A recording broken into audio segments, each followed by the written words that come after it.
What's up everybody? Ben here with the Spirit of Running, and today we're talking about the Hoka Mafate Speed 4. Alright, let's get some base information out of the way. This shoe retails for $185, has a 4mm heel to toe drop, and weighs in at 10.4 ounces. So as a general overview of this shoe, I think that this is a really phenomenal trail shoe for somebody looking to go out and do some really long mileage. It's durable, it's hardy, it's gonna take everything that you can throw at it. Moving through the shoe, looking here at the outsole, we've got the Vibram Mega Grip. It's a really great rubber on the bottom of the shoe. With this light base, you'll notice that we've got as you kind of look in at the outsole, every tread has its own set of like mini treads almost. Those treads in the overall pattern do point one direction as you move forward, and then as you're going downhill, they point in another direction. So we've got good traction, either way on both ends of this shoe. I found that moving over rock or dirt or even through mud, stone, wood, you name it, I had really good grip. You've got not a super wide flare, but a really nice base to the shoe overall. This gave a really nice sense of stability as I was running, and overall I just really enjoyed the ride and the grip of the shoe. With the midsole, we're working with the Hoka Pro Fly foam on the midsole.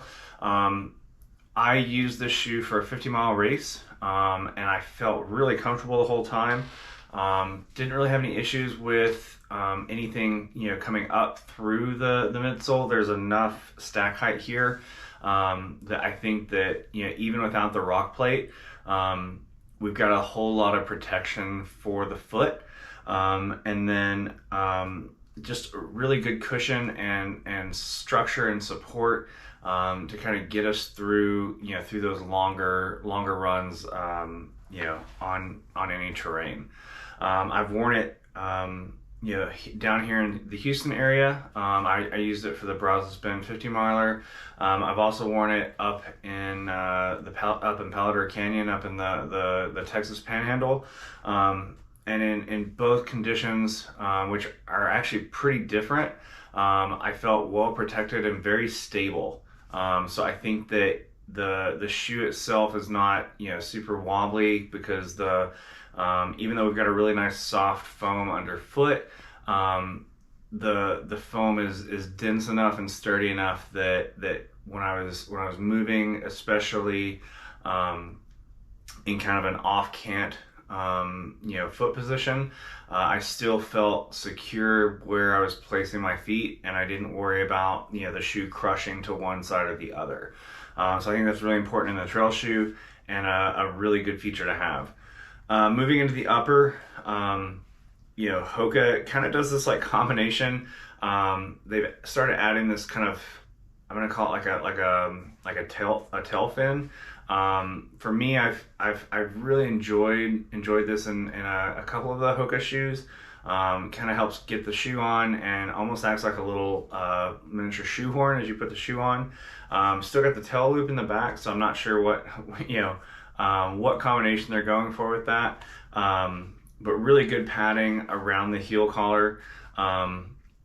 Moving through the rest of the upper, it was very breathable, and I felt like it was I never felt cramped. I did go up a half size in this shoe because I was using it for ultra marathon. I felt like the shoe fit really true to size, so I think for normal running and for sub ultra distances, my normal size 10 would have felt really good. One cool feature that Hoka's putting in their trail shoes, and I think it'd be a really cool feature to see on the roadside as well, is right up here in the toe box, there's this kind of stretchy mesh. What I like about that, and I've got some other shoes, some other trail shoes in a size 10 from Hoka, and where we want to really lock down the foot in the trail shoe for those off-camp movements. This kind of gives a little space for the foot to swell and for the shoe to let that foot expand into the shoe without it being too wide or too voluminous in the upper when we don't need that, when that foot hasn't swollen up. Trail runners, I think that this is a really phenomenal shoe to go the distance in. It's not the lightest shoe in the market at 10.4 ounces.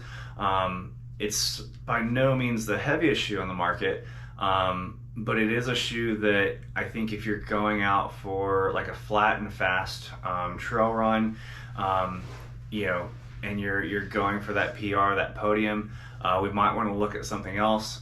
Specifically, if we're interested in Hoka, look at that Hoka Tecton X or the Tecton X2, which is out now. Both are gonna be a lighter shoe. You got the carbon plate, and it's built to go fast. This shoe is built to go the distance and provide the structure and support that we need for those long miles, for the long training days. For me, I used it to race in because I'm not tiny, usually somewhere around like 230 to 240. I need something a little heftier because I'm going to be out on the course longer, and I'm not going to be setting course records. So I want to have something that when I'm coming through from the back of the pack and I'm grinding, that the shoe is going to be there for me. And this shoe definitely delivered. Hikers, specifically if we're looking at like speed hiking or through hiking, I think this is a really good option to look at. Again, we've got really good traction underfoot, really good grip, really good structure and support. All the things that make this a great trail running shoe and a great training shoe, I think make this a great hiking shoe as well. It's not obviously it doesn't have the height of a hiking boot. But I think that, especially if we're spending multiple days out on the trail, having something that is a little more breathable can go a long way. If you're concerned about stuff getting into the shoe on a long hike, look at a pair of gaiters. I think that this shoe paired with a pair of gaiters is going to be much more maneuverable and much easier to use and much more comfortable underfoot than a full hiking boot. And those gaiters are going to keep anything out of the shoe and just keep the feet nice and healthy. As a general overview of the shoe, I think that this is a really phenomenal option to look at. I think that it's going to be a very durable shoe. $185 can seem like a lot, although with shoe prices and just everything in the world going up, it's much more in line with what we're seeing across the board. But I think at $185, you're gonna get your money's worth out of it.